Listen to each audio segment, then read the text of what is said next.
So I have a small crock pot that my mom gave me a couple of years ago. It actually came with two, but I gave one away to a friend. So I sliced up some onions because I'm going to make caramelized onions.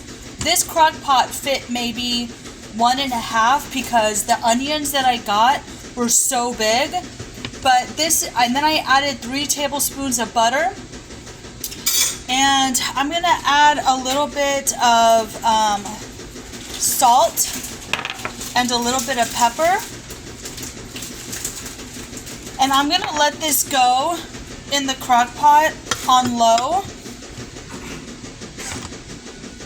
Let's see. Yeah, on low for 8 to 10 hours. And this is going to make caramelized onions. Now, when you caramelize onions, the onions do come out a little bit sweeter. But caramelized onions are really good for dips. They're good for soups. They're good for many things. And so I think when these are done, I'll probably make a caramelized dip because that just sounds really good. And so, yeah, that's what I'm doing. When this is all done, I'll definitely show you what it looks like. And then we'll see what we need to make caramelized dip. Maybe for New Year's, right? So, alright guys, I hope y'all are having a wonderful and beautiful and blessed day. You guys take care, and I will see you in the next one.